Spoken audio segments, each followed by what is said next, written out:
नमस्कार, आपके साथ मैं हूं ऋतिक सविता। स्वागत है आपका SPN9 न्यूज में। दर्शकों, आपको बता दें कि गौतम अडानी के बाद यहां पर विनोद अडानी बहुत बुरी तरीके से फंस चुके हैं। ये कहा जा रहा है कि गौतम अडानी के भाई यहां पर कहीं ना कहीं एम्पायर की भूमिका निभा रहे थे और गौतम अडानी को बचाने का काम कर रहे थे।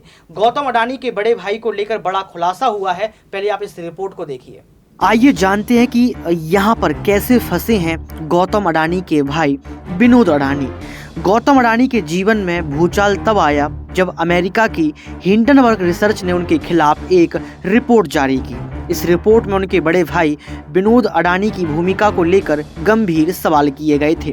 अब इस पर एक बड़ा खुलासा अडानी ग्रुप ने किया है। अरबपति उद्योगपति गौतम अडानी के बारे में भारत का शायद बच्चा जानता है, लेकिन उनके परिवार को लेकर बहुत कम जानकारी सार्वजनिक है। इसलिए जब हिंडनबर्ग रिसर्च की रिपोर्ट में गौतम अडानी के बड़े भाई विनोद अडानी का नाम सामने आया, तब जाकर कई लोगों को इसकी जानकारी हुई। अब अडानी ग्रुप की तरफ से विनोद अडानी को लेकर बड़ा खुलासा किया गया है, जिनकी भूमिका को लेकर हिंडनबर्ग रिसर्च की रिपोर्ट में कई सवाल खड़े किए गए थे। अडानी ग्रुप की कंपनी अडानी एंटरप्राइजेज ने स्टॉक मार्केट को जानकारी दी है कि विनोद अडानी समूह के प्रमोटर ग्रुप का हिस्सा है। गौतम अडानी और राजेश अडानी जहां समूह की कई लिस्टेड कंपनियों में व्यक्तिगत प्रमोटर हैं, वहीं विनोद अडानी इस ग्रुप का हिस्सा हैं और दोनों व्यक्तिगत प्रमोटर के करीबी रिश्तेदार भी हैं।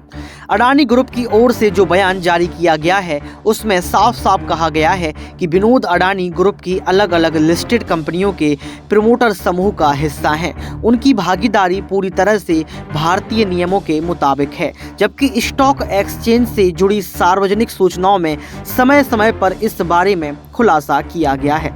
जानकारी के मुताबिक गौतम अडानी के बड़े भाई विनोद अडानी दुबई में रहते हैं। उनके पास Endeavour trade and investment limited company का कंट्रोल है। इसी कंपनी ने असल में ACC सीमेंट और अंबुजा सीमेंट लिमिटेड का अधिग्रहण किया है। हालांकि ये दोनों कंपनी अडानी समूह का हिस्सा हैं।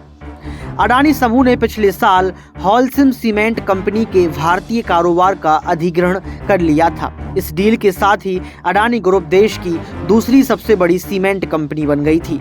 जनवरी में हिंडनबर्ग रिसर्च की रिपोर्ट सामने आई थी। तब अडानी ग्रुप ने कहा था कि विनोद अडानी के पास अडानी समूह की लिस्टेड कंपनियों में किसी तरह मैनेजिंग पोस्ट या पावर नहीं है, ना ही इन कंपनियों की सब्सिडियरी कंपनियों के रोजाना के कामकाज में उनका दखल है। लेकिन साफ तौर पर अब देखा जा सकता है कि यहाँ पर विनोद अडानी को लेकर कई सारे सवाल खड़े हो गए हैं कि आखिर क्यों विनोद अडानी और गौतम अडानी ने झूठ बोला। आखिर क्यों गौतम अडानी ने अपने भाई विनोद अडानी और राजेश अडानी को बचाने का प्रयास किया। लेकिन सबसे बड़ा सवाल तो JPC को लेकर है कि क्या सुप्रीम कोर्ट का अंतरिम फैसला विनोद अडानी और गौतम अडानी के लिए JPC का होगा?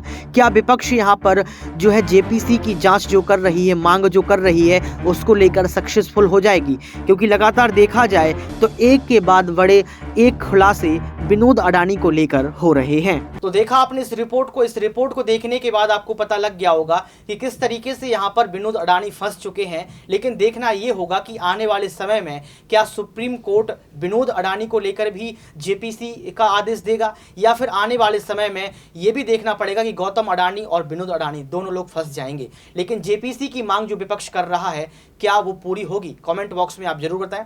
आज की इस खास रिपोर्ट में बस इतना ही। देखते रहिए।